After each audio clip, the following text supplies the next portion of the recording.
আমি ইসলামের আইন চাই, জামাত ইসলামের আইন চায় এবং জামাতকে এটা লুকিয়ে চায় না, জামাত সরাসরি বলে যে আল্লাহর আইন চাই।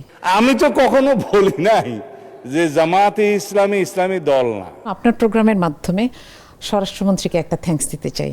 আপনারা সবাই জামা কাপড়ে মৌলানা, আর কি আমরা কোট শুট পরে মৌলানা। আপনারা কোথাও শরিয়া আইন বাস্তবায়ন চান না।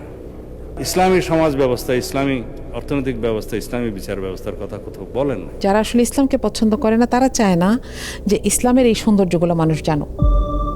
ইভেন আমার মনে হয় তারাও জানে না। আমি বলেছিলাম জামাত ইসলাম মানে ইসলাম না, তবে আপনারা কি রকম ইসলামী দল সেটা একটু বলবো। আসি, শরিয়া আইন খুব সুন্দর দুইটা নীতিমালার উপর দাঁড়িয়ে আছে। তার মানে জামাত ইসলাম কি কাইন্ড অফ শরিয়া আইনের দিকে যাওয়ার প্রথম ধাপ? এটা খুব গুরুত্বপূর্ণ একটা অংশ শরিয়াতে। আপনার এই প্রোগ্রাম থেকে আমি বলি যে আজকে থেকে আপনারা যারা হিজাব ছাড়া কোনো মহিলাকে দেখবেন, খুবই খুশি হবে মানুষ, because people will look at me on. Seriously? যারা আমাদেরকে যারা রাইট, কারণ আপনি দেখতে চান না। বাই দ্য ওয়ে, তাইলে তো রবীন্দ্রনাথ জামাত, তাই না? তো জামাত ইসলাম কোনো দোষ করেনি 71-এ? 71-এ কে ঠিক করেছে কে ভুল করেছে এটার চাইতে বড় সত্য হচ্ছে 71-এ বাংলাদেশ আলাদা হলো, রাইট? পাকিস্তানি সেনাবাহিনী আমাদের সাথে যেটা করেছে, মানে যুদ্ধে যদি সমর্থন থাকে তাহলে ওটাকেও সমর্থন করা হয় এক অর্থে। আসলে যেটাকে তখন স্বাধীনতা বলা হচ্ছিল সেটাকে আসলে আমরা আসলে স্বাধীনতা ডাকতে পারি কিনা। আসসালামু আলাইকুম প্রিয় দর্শক এবং শ্রোতা, আপনাদের সবাইকে আমন্ত্রণ জানাচ্ছি অল টাইম ব্রেড প্রেজেন্স তার জিকি প্রিয়া শোতে। আজকে যাকে নিয়ে আমার এই সন্ধ্যাটা কাটবে, ডেফিনেটলি তাকে বাংলাদেশের সব মানুষ চেনেন এবং আপামর জনসাধারণ যার কথায় মানে এক ধরনের মুগ্ধতা খুঁজে পান। অ্যান্ড ডেফিনেটলি আমি তার অনেক বড় ফ্যান, তার বুদ্ধিমত্তার ফ্যান। এবং আমি অনেকদিন ধরেই ভাবছিলাম যে তার সঙ্গে বসে একটু গল্প করা যায় কিনা, তো সেই সুযোগটা আজকে আমার হয়েছে। আমাদের সঙ্গে আছেন মাননীয় সংসদ সদস্য মার্তিয়া মমতাজ। প্রতিদিনের ব্রেকফাস্টে আমি রাখি অল টাইম ব্রেড দিয়ে তৈরি হেলদি অ্যান্ড টেস্টি সব খাবার। All time bread, all time healthy life. আমরা যতটুকু জেনেছি যে আপনি ভিকারুননিসাতে পড়াশোনা করেছেন এক সময়, ভিকারুননিসা স্কুল আইডিয়াল, তারপর কলেজ হচ্ছে ভিকারুননিসা। ওকে, আমি তারও আগে থেকে শুরু করতে চাই। ডেফিনেটলি আপনার পরিবার, আপনার বেড়ে ওঠা, এগুলো নিয়ে আমার একটু কিউরিওসিটি রয়েছে। আমার জন্ম চট্টগ্রাম। জি। আব্বু বিজেএমসিতে ছিলেন, আব্বু বুয়েটিয়ান ছিলেন। ওকে। তো পাশ করে বিজেএমসিতেই ঢোকেন, ফার্স্ট জব। ওকে। তো সেই হিসেবে আমার জন্ম চিটাগং 1985-তে। ভাই বোন? আমার আগে দুইজন, পরে দুইজন। আগে দুইজন, পরে জন, 5 ভাই বোন। জি জি। ওকে। পলিটিক্যালি কি আপনার ফ্যামিলি সাউন্ড ছিলেন? জি। তার মানে আপনার যে রাজনীতিতে আসা সেটা আপনার পারিবারিকভাবেই পাওয়া? জি। একটু যদি আমাকে ব্যাকগ্রাউন্ডটা বলতেন, অনেক মানুষই জানে না। আব্বু ছাত্র রাজনীতির সাথেও ছিলেন। জি। আর এরপরে জামাতে এসেছেন এবং কাজ শুরু করেছেন সম্ভবত 73-74 এরকম সময়। মানে আপনার বাবার এটা হচ্ছে বুঝে শুনে আসা? জি জি জি। মানে আপনার বাবাই ফার্স্ট জেনারেশন যিনি জামাতের রাজনীতি করতেন? গ্র্যাজুয়েশনের পরে আব্বুর ফ্যামিলিতে আব্বুই ফার্স্ট জেনারেশন। ওকে। এবং তো আব্বু এর আগে কিছুদিন সম্ভবত তাবলিগের সাথে ছিলেন। আমার দাদিও তাবলিগের কাজ করতেন। তো এরপরে দাওয়াত পান এবং এদিকে মনোযোগ আসে। তার মানে আপনি জন্মের পরে আপনি বাবাকে যে অবস্থায় দেখেছেন তাতে উনি রাজনীতির সঙ্গে যুক্ত ছিলেন না, নাকি ছিলেন? ছিলেন। আপনি জন্মের পর থেকে দেখেছেন ছিলেন? আচ্ছা। তো এইরকম একটা পরিণত বয়সে গিয়ে মোটামুটি উনি বুয়েটে যখন পড়াশোনা করতেন তখনই কি রাজনীতির সঙ্গে যুক্ত, নাকি তার ক্যারিয়ারের পরে? তখনও ছাত্র সংগঠনের সাথে ছিলেন। আচ্ছা। ওকে। সো পরবর্তীতে হচ্ছে শিবিরের সঙ্গে ছিলেন, পরবর্তীতে আসেন। আপনার পরিবারের আর কেউ কি রাজনীতির সঙ্গে যুক্ত আছেন নাকি আপনি রাজনীতির সঙ্গে? আম্মু খুব স্ট্রং একটা লিনিয়েজ হোল্ড করেন। আচ্ছা। আমার আব্বা মানে আমার দাদা এবং নানা দুজন ঢাকা ইউনিভার্সিটিতে ছিলেন, একই হলে থাকতেন, যদিও চেনা জানা ছিল না। তো আমার নানা সংগঠনে ছিলেন। জি। এবং ওইভাবে আম্মু পারিবারিকভাবে পেয়ে আসছেন এবং বিয়েটাও এভাবেই হয়েছে, সাংগঠনিক চেনা জানার মাধ্যমে। মানুষ ছেলে বিয়ে করতে চাইলে সাংগঠনিকভাবে খুঁজে, যেটা হচ্ছে আমাদের মধ্যে কমন। ওকে। যে এরকম চান যে যেই মেয়েটা একটা এরকম ফ্যামিলিতে বড় হয়েছে যারা ইসলামকে বাস্তবানুকভাবে চিনতে শিখেছে, হয়তো চান যে সে মেয়েটা এরকম একটা ছেলের কাছে যাক যে এটাকে মর্যাদাও দিতে পারবে দুজনে মিলে শেখার যাত্রাটাকে আরও এগিয়ে নেবে। কনফ্লিক্টিং যাতে না হয়। জি, ওকে তো ওইভাবেই বিয়ে হয়। আম্মুর চাচা ছিলেন নেতা, ওকে। তার সাথেই আমার আব্বুর যোগাযোগ হয় এবং সেভাবে আম্মুর চাচা বিয়েটা দিয়েছিলেন। ওকে, বিউটিফুল। সো আপনাদের ভাই বোনদের মধ্যে এই পলিটিক্সটা কি শুধু আপনিই করছেন নাকি সবাই মোটামুটি রাজনীতির সঙ্গে যুক্ত আছেন? সংগঠনের সাথে সবাই যুক্ত আছে। সংগঠনের সাথে সবাই যুক্ত আছেন, বাট আপনি স্পোক পারসন। একটু বেশি কথা বলি এই জন্য হয়তো ধরা মাশাআল্লাহ, পড়ে আপনাকে গেছি। অনেক গভীর জ্ঞান দিয়েছে, এ ব্যাপারে কোনো সন্দেহ নেই। আপনার প্রত্যেকটা টক শো সাধারণ মানুষ অনেক পছন্দ করে এবং সেটা আমরা অফ এয়ারও বলছিলাম, অন এয়ারও বলছি, এটা থাকবে। এবং আপনার বুদ্ধিদীপ্ত উত্তর খুবই প্রশংসনীয়। কিন্তু আমার একটা কোয়ারি হচ্ছিল, যখন আমি আপনাকে ইন্টারভিউ করব, আমার সবসময় মনে হচ্ছিল যে ৭১ সম্পর্কে আমরা যতটুকু জেনে এসেছি, যেভাবে জেনে এসেছি, আমরা ডেফিনেটলি ৭১ দেখিনি, আপনিও দেখেননি। আমরা ছোটোবেলা থেকে যেভাবে আমাদের পারিপার্শ্বিক পরিবেশে, বইয়ে, ইতিহাসে, রাজনীতিতে, টেলিভিশনের পর্দায় যেভাবে শিখেছি, আপনাদের কাছে পারিবারিকভাবে কী মেসেজটা গেছে? বিশেষ করে আপনি কি শিখেছেন? আচ্ছা, আমি একটা জিনিস, আমার জন্ম তো 85-এ, আমি এটা দেখেছি যে আব্বু আম্মু দুইজনেই দেশি জিনিস ব্যবহার করা, দেশের প্রতি একটা অন্যরকম অ্যাট্রাকশন আছে। এবং আমার আব্বুর সাথে 16ই ডিসেম্বরের যেটা সবচাইতে বেশি অভিজ্ঞতা, মানে সবচেয়ে ছোটোবেলার যে অভিজ্ঞতাটা আমি মনে করতে পারি, 16ই ডিসেম্বর আবার আমার দাদার মৃত্যুবার্ষিকী। আমরা ওই দিন দোয়া করতাম, কিন্তু আব্বু আগের দিন আমাদেরকে নিয়ে, ওই যে আগে তো এগুলো বানানো পাওয়া যেত না, পাটের দড়ি কিনতেন আর হচ্ছে 3 কোণা বাংলাদেশের পতাকা, আচ্ছা, এগুলো হচ্ছে আঠা দিয়ে লাগাতাম আমরা। আচ্ছা, এবং এরপর বারান্দায় ওইটা এরকম করে লাগাইতাম। ওকে। তো আব্বু আমাদেরকে নিয়ে এটা সবসময় করতেন। আর একটু বড় হয়ে আমরা তো বাংলাদেশে আসলে মুক্তিযুদ্ধ নিয়ে জানি টেক্সট থেকে, টেক্সটে যেটুকু ছিল, আর একটা হচ্ছে আর জানি হচ্ছে গল্পের বই থেকে। তো ডক্টর জাফর ইকবালের বই পড়তাম এবং তখন কিছু কনফ্লিক্টিং জিনিস খুব মাথায় আসতো, যে সব সময় কেন দাড়ি টুপিওয়ালারা ওখানে ভিলেইন এবং যুদ্ধের বিরোধিতা করেছেন, বাংলাদেশ চান নাই এবং মানুষগুলা খারাপ। কিন্তু আমার ফুল ফ্যামিলিতে তো আমি উল্টাটা দেখছি। এই মানুষগুলার, আমি যদি একটা থার্ড পার্সন হিসেবে অবজার্ভ করি, দেশপ্রেম নিয়ে আমার মনে কোনো প্রশ্ন নাই, কিন্তু এটা তো টেক্সটের সাথে মিলছে না। প্রচলিত যেই টেক্সট, নন ফিকশন বলেন ফিকশন বলেন, মিলছে না। আমরা আমাদের সন্তানদেরকে ঘরের মধ্যে যা শেখাই, এথিক্স শেখাই, সেটা যদি সে বাইরে গিয়ে বৈপরীত্য দেখে, ডেফিনেটলি তার মনে অনেক ধরনের প্রশ্ন তৈরি হবে। আমরা ছোটবেলা থেকে যেভাবে বড় হয়েছি, সেখানে জামাত শব্দটাকে আমাদের সামনে যেভাবে উপস্থাপন করা হয়েছে, ইনফ্যাক্ট বাংলাদেশে এখনও অনেক জায়গাতে, এবং সেটার পেছনে অনেকে খুব স্ট্রং লজিকও দাঁড় করান। সেখানে আপনি এই পরিবারে বড় হচ্ছেন এবং ডেফিনেটলি আপনার সারাউন্ডিংয়ের জায়গা থেকে এই প্রশ্নগুলো অনেক আসতো। ডেফিনেটলি আপনার দিকে হয়তো অনেকেই বাঁকা চোখে তাকাতো যারা আপনার জানতো, এবং এই বাঁকা চোখে তাকানো বা ফ্যামিলিতে গিয়ে এই ধরনের মেসেজগুলো পাওয়া, এগুলো কখনো একটা স্টর্মিংয়ের মধ্য দিয়ে আপনি জান নাই? লাইক আপনি আজকে যে জায়গাটায় ডিসিশন নিয়েছেন বা যেভাবে আপনি আজকে খুব স্পষ্টভাবে বলতে পারেন which is right, which is wrong, কিন্তু আপনার নিজের জায়গা থেকেও আপনার একটা সময় তো কনফিউজ থাকার কথা ছিল, যেহেতু আপনি ৭১-এর পরে জন্ম নিয়েছেন। আপনার কনফিউশন ছিল না কখনো? কনফিউশন ছিল না, কিন্তু আপনি যেটা বলছেন এইটা সবসময় ছিল, একটা ফিয়ার ছিল এবং এটা এখনও আছে।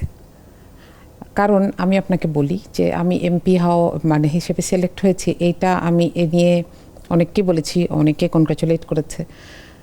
2 জন মানুষ এ পর্যন্ত বলছেন না এই দল থেকে কেন, আমি এটা দেখেছি। কিন্তু আমার কখনোই, আমি যেহেতু একটু পড়ুয়ার স্বভাব ছিল, ছোটবেলা থেকে পড়তাম এবং আব্বু হচ্ছে জায়গাগুলো ধরিয়ে দিতেন যে এই জায়গা না একটু গ্যাপ আছে, এটা কি তুমি ফিল আপ করতে পারো, কেন এই ডিসিশনটা ওই সময় একটা পার্টি নেয়, এটা কি বুঝতে পারো। তখন আমরা হয়তো বলতাম, আপু আবার ডিসকাস করতেন। এবং নট নেসেসারিলি সব বই আমার নিজের লেখা বা আমার নিজের মতামতের মানুষের লেখা। আমি কর্নেল হামিদের বইটা পড়লাম, মেজর ডালিমের বইটা পড়লাম, ইভেন মেজর জলিলের বইগুলো পড়লাম। এগুলো থেকে তো একটা চিন্তা হয় যে আসলে যেটাকে তখন স্বাধীনতা বলা হচ্ছিল, সেটাকে আসলে আমরা আসলে স্বাধীনতা ডাকতে পারি কিনা, এবং যেই ফরম্যাটে এটা আমাদের সামনে এসেছিল, এটাকে যে দলটা ইসলামকে এবং বাংলাদেশকে পছন্দ করে তারা এটাকে কিভাবে অ্যাকসেপ্ট করবে। এখন ওইটুকুতে কিন্তু কারো অসুবিধা নাই, কারণ ওই সময় অনেকগুলো বাম দল বলেন, কমিউনিস্ট পার্টি তো সরাসরি দলীয়ভাবেই বিরোধিতা করেছে। কিন্তু এরপরে যেটা হইলো যে কিছু ফৌজদারি অপরাধের দায় শুধুমাত্র একটা দলের এই লিডারদের ওপর আসলো, এটা তো অনেক বড় একটা প্রশ্ন। এবং আমার যদি ফ্যামিলি মেম্বারও হয়, এ ধরনের অন্যায় কেউ করেছে, তাকে সাপোর্ট করার তো প্রশ্নই ওঠে না। এগুলো ব্যাপারে যখন জিজ্ঞেস করছিলাম, এবং আমার সৌভাগ্য হয়েছে যে ওই যে আব্বু আম্মুর হাত ধরে এক একটা বাসায় যাওয়া, আমাদের প্রোগ্রামগুলো তো বাসায় বাসায় হয় না, তার মানে মার্দি আমরা কি বলতে পারি জামাত ইসলাম, আপনার কথা যদি মানে এটাই হয়, তাহলে জামাত ইসলাম কোনো দোষ করেনি ৭১-এ? আসি তো আমরা এই বাসাগুলোতে হয়ে আসছি। যেমন কাদের মোল্লা চাচার বাসায় আমি অসংখ্যবার গিয়েছি। ওনারা যে বিল্ডিংয়ে থাকেন ওইটারই ৩ তলায় আমাদের অফিস ছিল, মানে ছাত্রী সংগঠনের অফিস ছিল। তো চাবিটা ওনাদের বাসায় থাকতো। তো অনেক সময় এরকম হয়েছে ওনাদের বাসায় যেতে হচ্ছে। ওনার 4 মেয়ের সাথেই আমার সম্পর্ক আছে, আমরা হয়তো একসাথে প্রোগ্রামে বসছি। তো এই মানুষগুলোকে তো বাসায় চিনি, এই মানুষগুলোকে দেখে তো বড় হয়েছি। কিন্তু এই মানুষগুলোর ব্যাপারে এই কথাগুলো তাহলে কেন আসছে? যে কেউ আমার জায়গায় থাকলে আমি যে ডিসিশনটা নিয়েছি সেটাই নিত, যে মানুষগুলা কোনো অন্যায় করেন নাই। একটা পলিটিক্যাল ডিসিশনের কারণে একটা দলকে আপনি অ্যাকিউজ করতে পারেন, it can be a mistake, কিন্তু এটাকে আমি অপরাধ বলবো কিনা, ক্রাইম বলবো কিনা, সেটার জন্য তো আপনাকে প্রমাণ করতে হবে। এবং এটা ক্রিমিনালের নিজের দায়িত্ব না নিজেকে প্রমাণ করা। যে অভিযোগ করেছে, এটা সারা পৃথিবীর আইনের বৈশিষ্ট্য, যে অভিযোগ করেছে তাকে প্রমাণ করতে হয়। এটা কি বিশ্বাসযোগ্য কথা যে যেই মানুষটা 71-এ হাজার হাজার খুন করেছেন, রেপ করেছেন, 71 থেকে 2010 পর্যন্ত যদি ধরি, তার ব্যাপারে একটাও ফৌজদারি মামলা নাই। ইভেন 71-এর পরেও যখন যুদ্ধাপরাধীদের মামলাগুলো হচ্ছিল, সেখানে ওনাদের কোনো মামলা নেই, কোনো জায়গায় কোনো নাম নাই। কাদের নাই? তাহলে কাদের মামলা নাই? যাদেরকে আমরা ফাঁসি দিতে দেখলাম। ওকে, রাইট। তো তাহলে তো বোঝা যায় যে এখানে একটা পলিটিক্যাল গেম আছে। এবং যুদ্ধের বিরোধিতা শুধু জামাত করে নাই, দল হিসেবে অনেকগুলো দল করেছে। এবং তারা আবার পরে দেখলাম সুন্দর চেপে চেপে বাংলাদেশে জায়গা করে নিয়েছে, কেউ তাদেরকে কিচ্ছু প্রশ্ন করে নাই, তাদের নাগরিকত্ব বাতিল হয় নাই। কিন্তু একটা দলের সাথে একটা বইমাত্রেয় সুলভ আচরণ করা হচ্ছে, এইখানে আসে প্রশ্নটা। ওকে।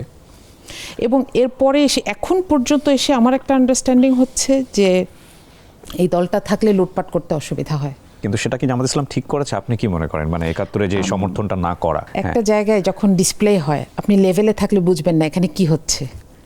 স্টেডিয়ামে যখন একটা ডিসপ্লে হয়, যে ইনস্ট্রাক্টর কিংবা যারা খেলছে তারা কিন্তু জানে না যে উপর থেকে তাদেরকে কেমন দেখা যাচ্ছে।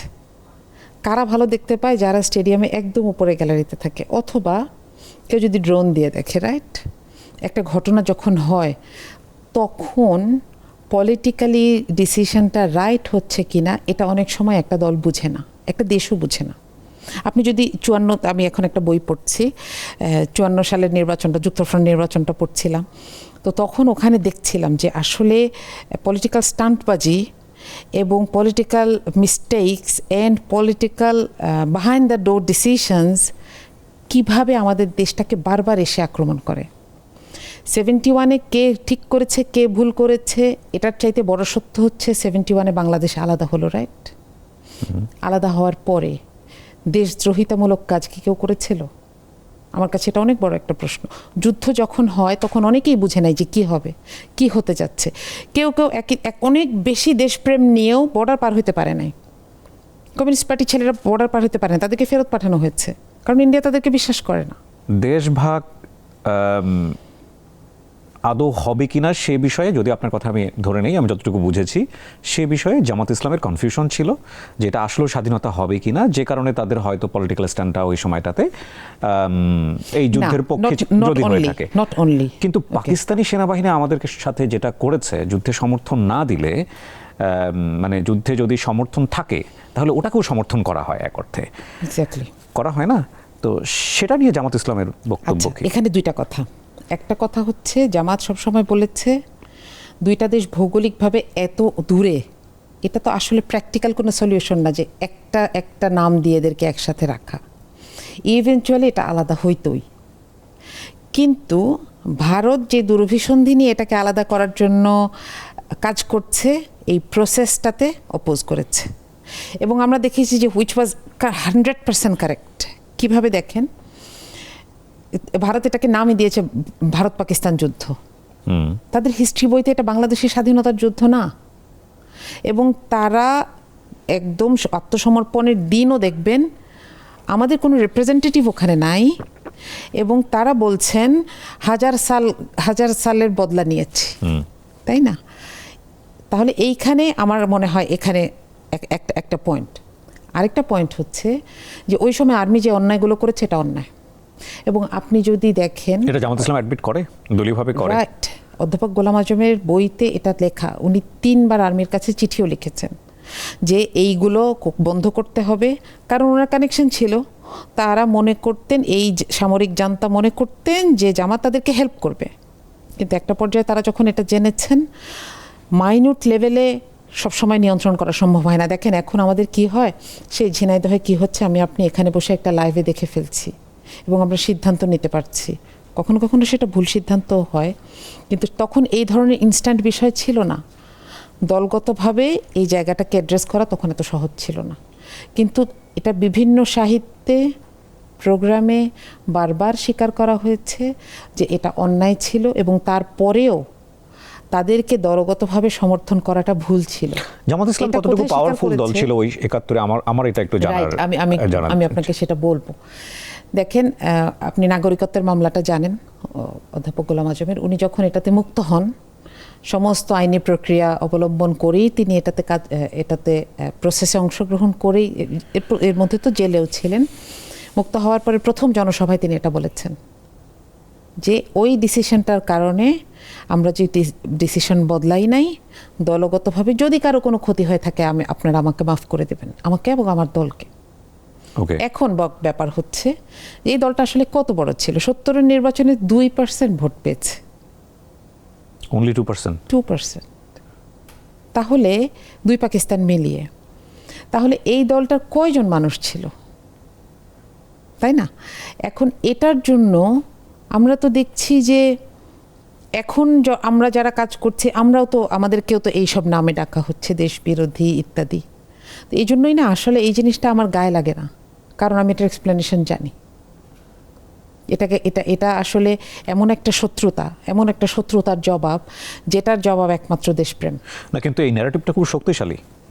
যে ন্যারেটিভ আপনার যদি গায়ে নাও লেগে থাকে, এটা কিন্তু যদি জামাত ইসলামের যতটুকু প্রোগ্রেস, আমরা যদি রাজনৈতিক জায়গা থেকে এভাবে চিন্তা করি, যে ন্যারেটিভটা নির্মাণ করা হয়েছে বিগত 50 বছরে, সেটা ডেফিনেটলি খুব শক্তিশালী ন্যারেটিভ। জি। এবং এই শক্তিশালী ন্যারেটিভ এক কথায় উড়িয়ে দেওয়াটাও সহজ না, সেটার পেছনে যথেষ্ট লজিক আছে। না, এখানে আমাদের একটা শেখার বিষয় আছে। শেখার বিষয়টা কি জানেন? এই যে cultural war against one single party and their philosophy, this is real and this is so destructive.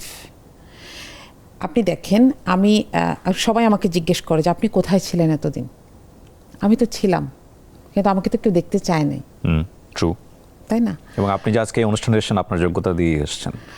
হ্যাঁ, এবং আপনি আমাকে কেন ডেকেছেন? আমি একটা পার্টিকে রিপ্রেজেন্ট করি জানার পরেও তো ডেকেছি।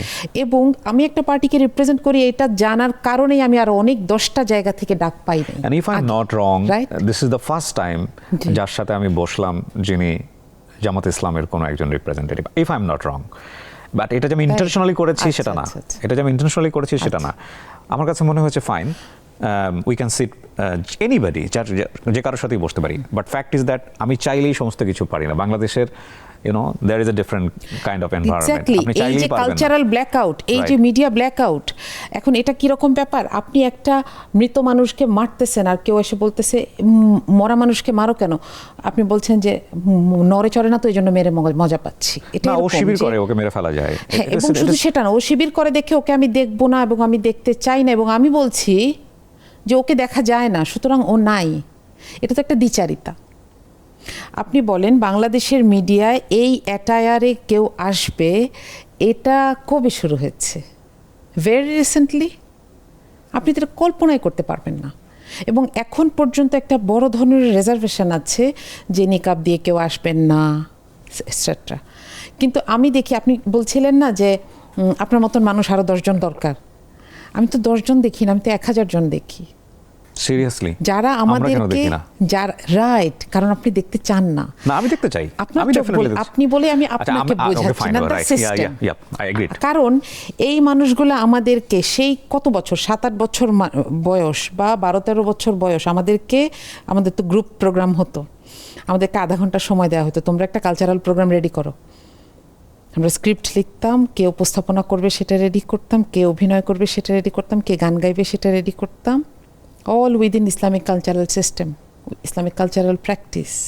আমি এভাবে বড় হয়েছি, এই ট্রেনিংয়ের মধ্য দিয়ে বড় হয়েছি, এবং ঢাকার সবগুলা বড় বড় অডিটোরিয়ামে প্রোগ্রাম করেছি।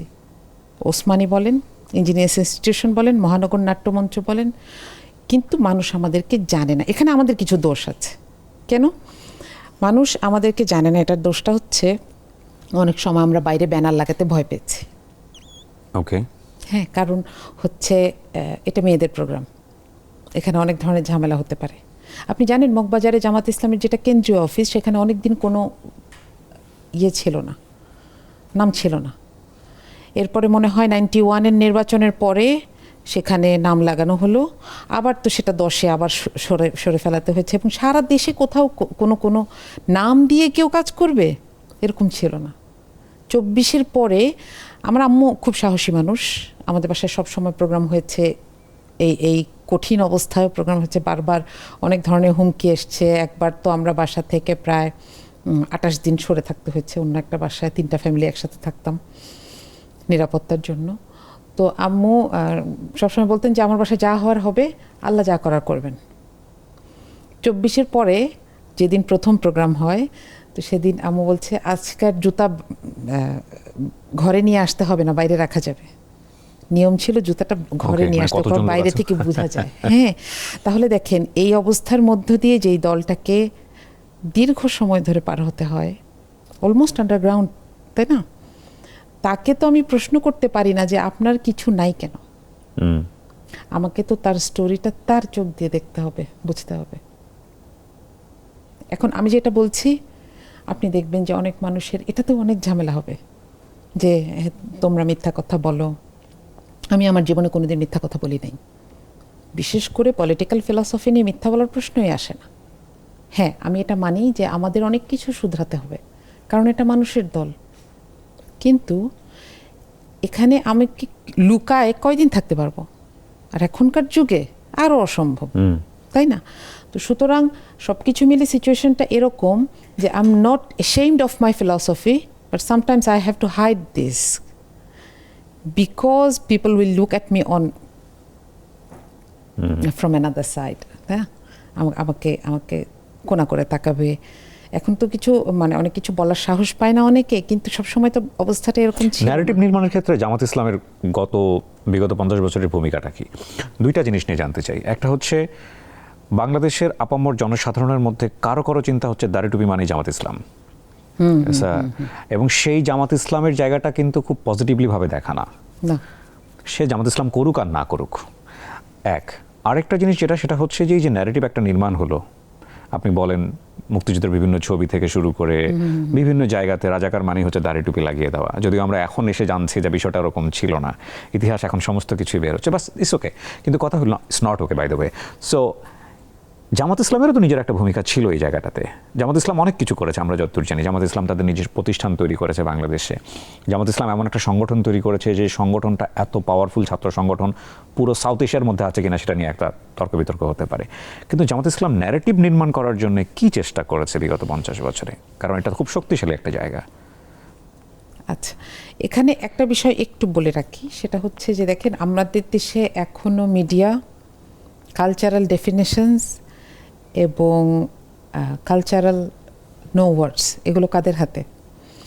যারা এমন একটা বামপন্থীদের কিন্তু ফিলসফিটা খারাপ না হয়তো, যে তারা সবার জন্য সমান চাচ্ছে, আপনার শুনলে মনে হবে যে এটাই তো হওয়া উচিত, কিন্তু এইটা থেকে তারা ইসলাম বিদ্বেষের জায়গায় চলে যায়। তো কালচার আর ইসলাম দুইটাকে একদম মুখোমুখি রাখা হয়েছে।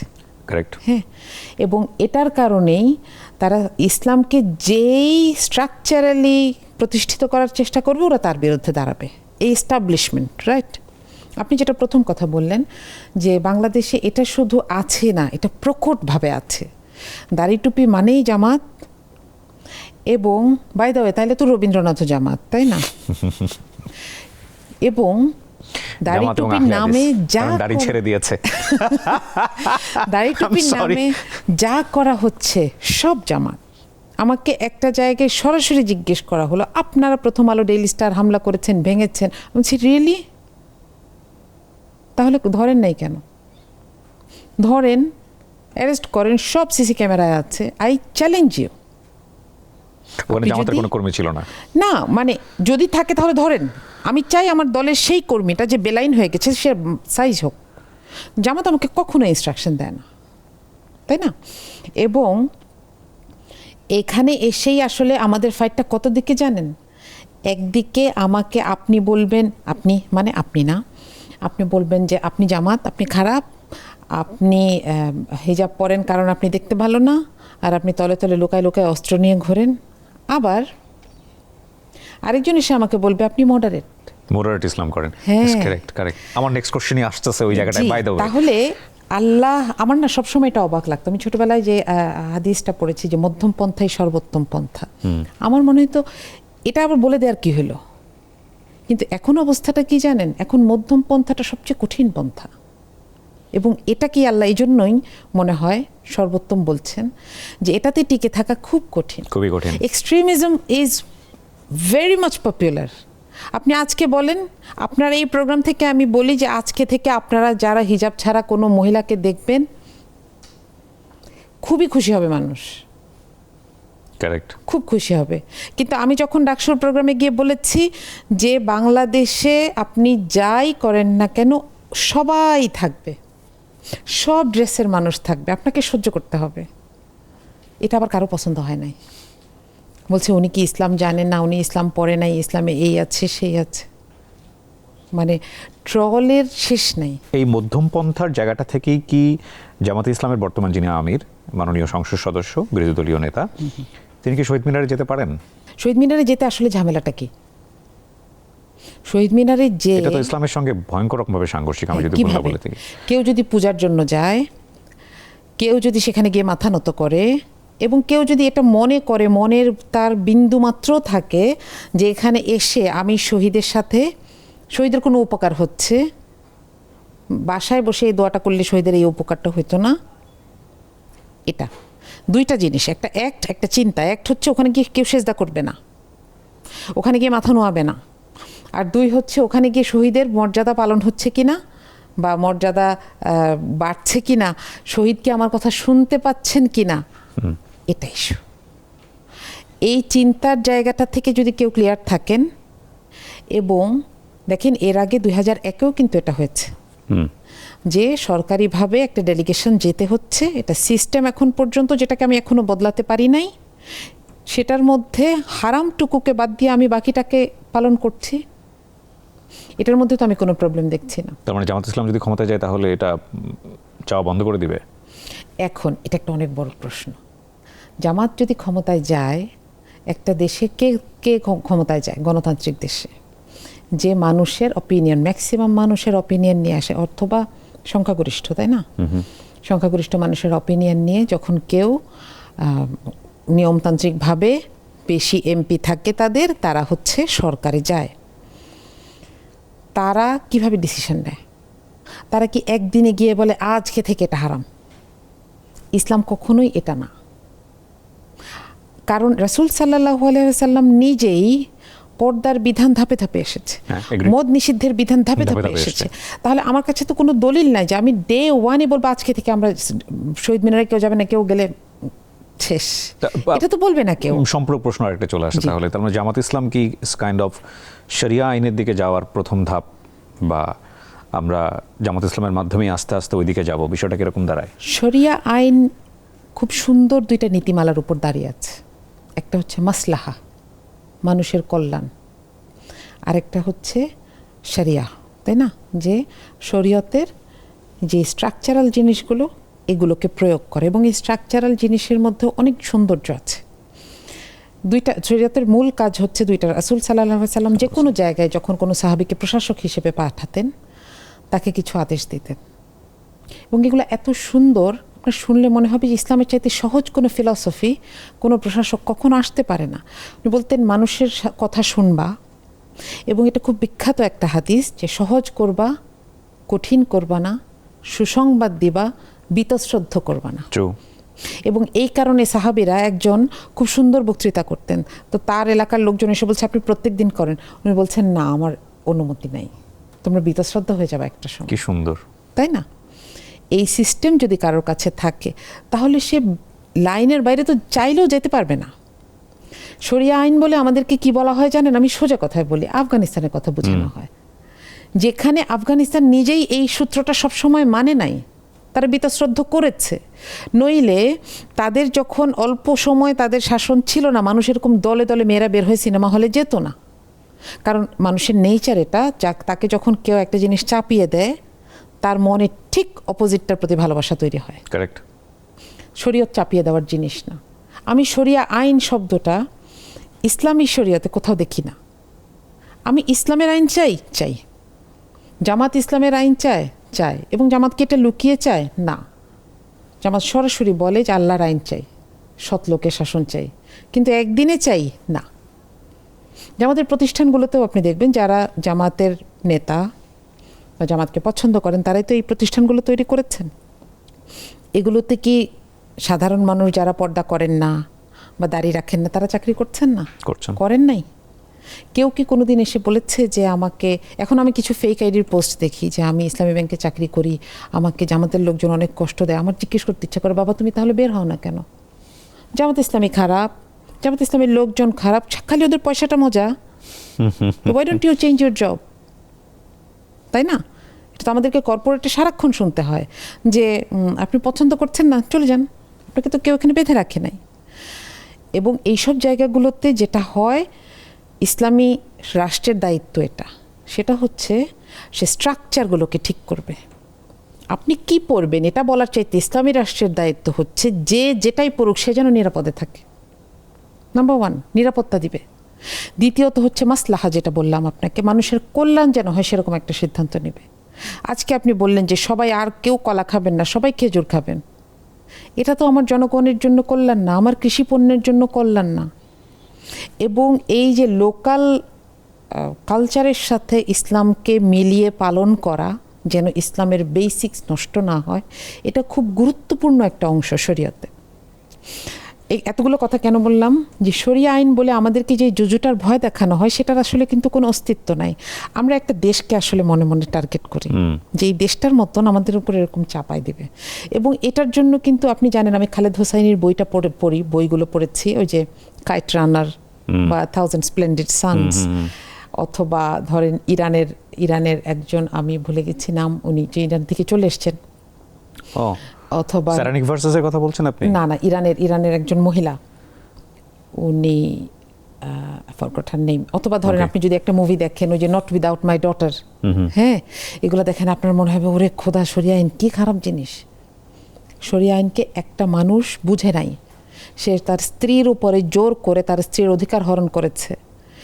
সে ওই দেশের মানুষ দেখে আমি ওই দেশের সমস্তটা শরিয়া আইনকে চ্যালেঞ্জ করব, এটা তো কোনো পাগলেও করবে না। কিন্তু ইসলামের বেলায় আমরা এটা বারবার করি, কারণ আমাদেরকে ওই যে এস্টাবলিশমেন্টের কথা বলছি, যারা আসলে ইসলামকে পছন্দ করে না তারা চায় না যে ইসলামের এই সৌন্দর্যগুলো মানুষ জানুক।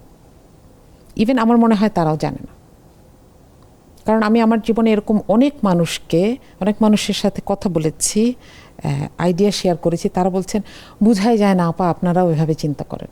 এখন আপনি যে কথাটা বললেন, এটা হয়তো আজকে 2-4-5 লাখ মানুষের কাছে এটা যাবে। বিগত 50 বছরে জামাত ইসলামের অনেক কিছু কাজ করার ছিল। আমার কাছে কেন জানি মনে হয় যে না, এই মেসেজগুলো তো কখনো, ইভেন আজকে সোশ্যাল মিডিয়ার যুগ, আমি যদি বলি বিগত 10 বছরে, সেখানেও কিন্তু খুব স্ট্রং ছিলেন না আপনারা।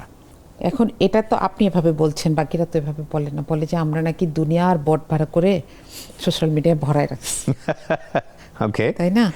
এখন দেখেন, একটা প্রযুক্তি আপনার কাছে আসলে সেটাকে বুঝতে কিন্তু সময় লাগে।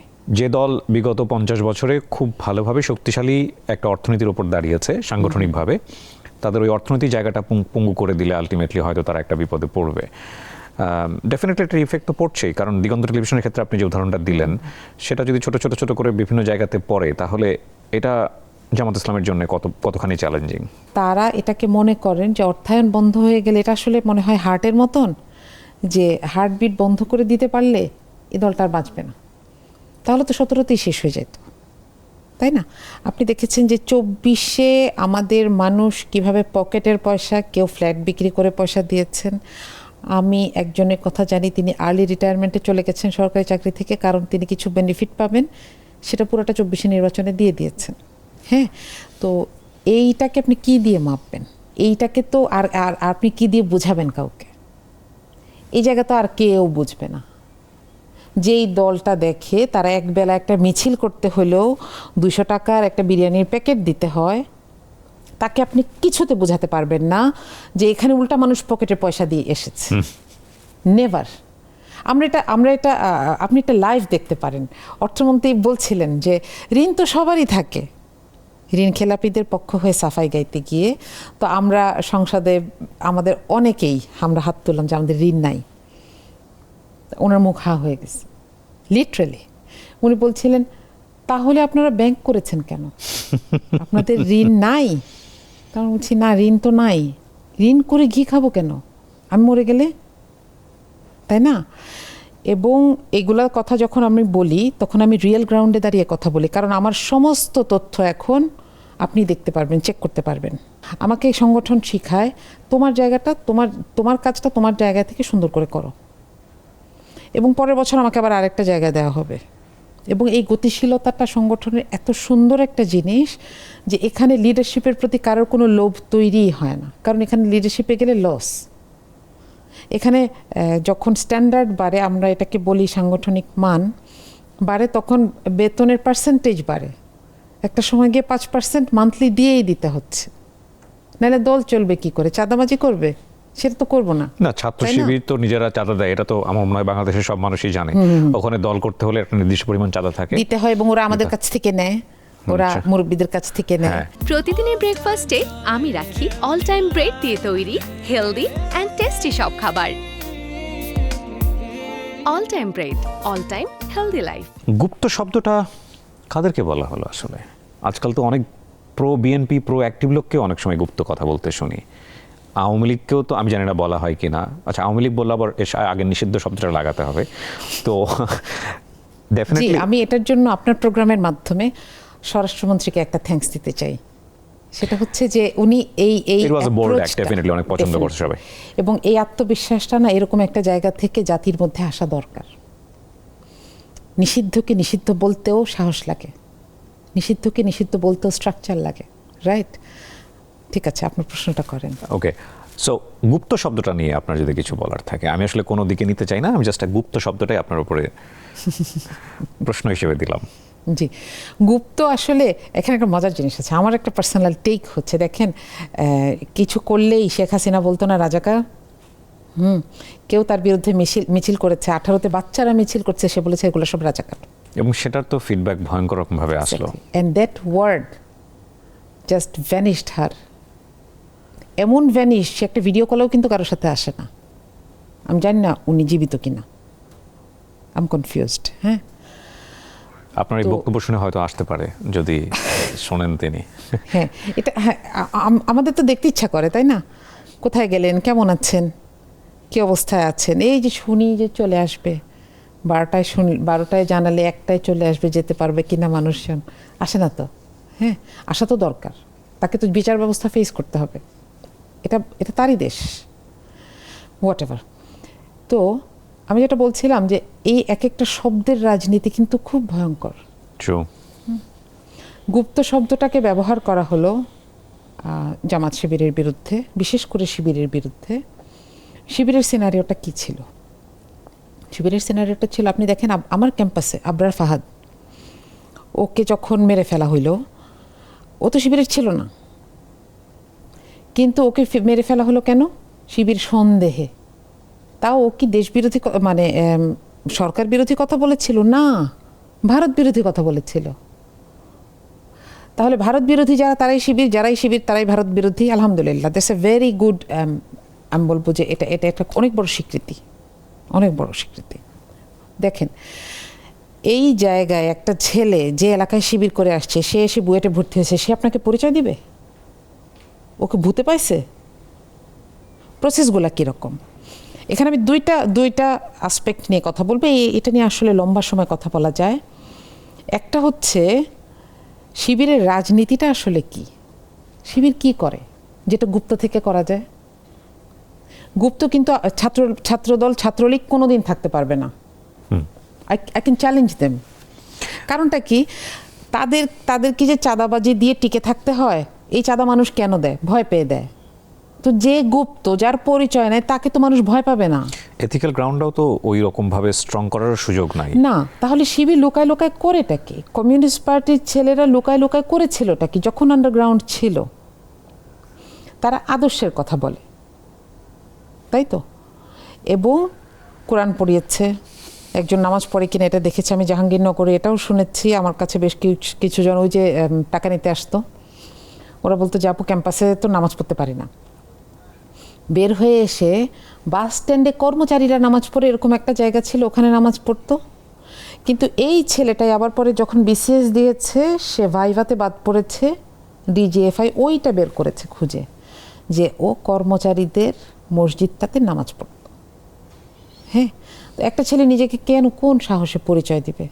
সে কি করে, ভাইদের সাথে এসে হয়তো কেউ পরিচয় দেয়, অথবা কারোর পছন্দ হইলো, সে হয়তো এলাকা থেকে শিবিরকে জেনে আসে নাই, কোনো একটা মানুষকে তার পছন্দ, সে বই টই পড়েছে, কোরআন পড়েছে, মিছিল টিছিলের তো প্রশ্নই ওঠে না। ঢাকা ইউনিভার্সিটিতে 90 থেকে আপনি জানেন যে সমস্ত দল একমত ছিল যে শিবিরকে উঠতে দেওয়া যাবে না। 24-এর নির্বাচনে কিন্তু যখন আবিদ আসে সাদিকের কাছে, সাদিক কায়েমের কাছে, ও জানতো এটা শিবিরের সভাপতি। হ্যাঁ, বলেছে সে, এটা সে নিজেও স্বীকার করেছে। তার মানে হচ্ছে আমি চরিত্র লুকিয়ে আরেকটা কিছু হয়ে যাই নাই, আমি জাস্ট আমাকে প্রকাশ করতে পারি নাই। এবার দ্বিতীয় আসপেক্টটা বলি। পৃথিবীর সমস্ত আন্দোলনে আপনি দেখবেন যে যারা এরকম আন্ডারগ্রাউন্ড থেকে মুক্তির আন্দোলন করে, মুক্তিটা যখন অর্জিত হয় তাদেরকে গ্লোরিফাই করা হয়। আমাদের দেশে এটা উল্টো হয়ে গেছে। আমরা এটা বুঝতে চেষ্টা করি নাই যে এদের ভেতরে কি ছিল যার কারণে এটা লুকিয়েছিল। এরা লুকিয়েছিল, কিন্তু ফ্ল্যাশ মবের মতন এরা মিছিল করেছে, ঢাকায় মিছিল করেছে, অ্যারেস্ট হয়েছে অন্তত মাসে 20 জন। আমাদের সিস্টেমটা ছিল ছেলেরা তো যেতে পারতেন না, কারণ অনেক সময় এরকম হয়েছে যে ছোট ভাই অ্যারেস্ট হয়েছে, বড় ভাই খবর নিতে গিয়েছে, ওকেও অ্যারেস্ট করে রেখে গিয়েছে। তো আমরা অনেক সময় খাবার দিতে যাইতাম। ধরেন লোকাল থানায় কয়েকটা ভাই আসছে, আমরা খবর পেয়েছি, ছেলেরাই জানিয়েছে যে আপা আমাদের মেস থেকে ধরে নিয়ে গেছে, এদেরকে একটু খাবার দিয়ে আসেন। তো ওই সব ওখানে আবার প্যাকেটে করে, বক্সে করে খাবার দেওয়া যায় না, পলিথিনে করে খাবার দিতে হয়। তো আমরা দেখতে গেছি। এবং বিশ্বাস করবেন না যে এক পাশে হাজতে ওই ছিনতাইকারীটারই এরা, আরেক পাশে আমাদের বাচ্চাগুলা, এগুলো দেখলে না বোঝা যায় তো এরা আলাদা। তাহলে আমি কোন লেভেলের অকৃতজ্ঞ যে দেশটা যখন আলোর মুখ দেখলো, আমি ওকে গুপ্ত বলতে শুরু করলাম। এবং এর মধ্যে অনেক ছেলে এরকম ছিল যে হচ্ছে হয়তো ওই মেসে থাকে কিন্তু জানে না এটা ভাইরা যে শিবির করে, সে একসাথে অ্যারেস্ট হয়ে গেছে। এবং এরপরে সে দেশ ছেড়েই চলে গেছে এই রাগে বা এই অপমানে। তাহলে এই সবগুলো হিস্ট্রিকে আমরা ভুলে গেলাম। 24 আমাদেরকে এটা যদি শিখায়, অথবা যদি আমাদেরকে এটা শিখাইতে না পারে যে how to glorify your heroes, real heroes, there will be another 24 ahead. প্রতিদিনের ব্রেকফাস্টে আমি রাখি অল টাইম ব্রেড দিয়ে তৈরি হেলদি অ্যান্ড টেস্টি সব খাবার। All time bread, all time healthy life. আমি শেষ বেলায় এসে একটা কথা বলতে চাই যে আমি নিজেও আপনার কাছ থেকে অনেক কিছু আমার নিজের জায়গা থেকে ব্যাখ্যা করার চেষ্টা করছিলাম। অ্যান্ড ডেফিনেটলি অনুষ্ঠান আমাকে অনেক কিছু শেখায়, কারণ এখানে অনেক জ্ঞানীগুণী মানুষজন আসেন। এবং আমি মনে করি পুরো বাংলাদেশের মানুষেরই অনেক কিছু, যারা ইতিহাস নিয়ে ভালো জানেন, ইতিহাস নিয়ে খুব ভালো ব্যাখ্যা করতে পারেন, তাদের কাছ থেকে অনেক কিছু শেখার আছে, এবং আপনি তাদের মধ্যে অন্যতম একজন। সাম্প্রতিক সময়ে আমি আপনার টকশোগুলো দেখি, তো আমার খুব ভালো সময় কেটেছে, এবং আমি আপনার জন্য অনেক অনেক বেশি দোয়া করব যে আপনি সুস্থ থাকেন, আরও ভালো করে মানুষের জন্য কাজ করেন। মনে মনে থাকে না কিছু মানুষের ইচ্ছা। আমার আপনার সাথে একদিন গল্প করার ইচ্ছা ছিল, হয়েই তো গেল অন স্ক্রিন। জি, থ্যাংক ইউ। অনেক শুভকামনা থাকবে। দর্শক, যারা এতক্ষণ আমাদের সঙ্গে ছিলেন তাদেরকে ধন্যবাদ জানিয়ে আমরা আজকের মতো এখানেই শেষ করছি। আসসালামু আলাইকুম। প্রতিদিনের ব্রেকফাস্টে আমি রাখি অল টাইম ব্রেড দিয়ে তৈরি হেলদি অ্যান্ড টেস্টি সব খাবার। All time bread, all time healthy life.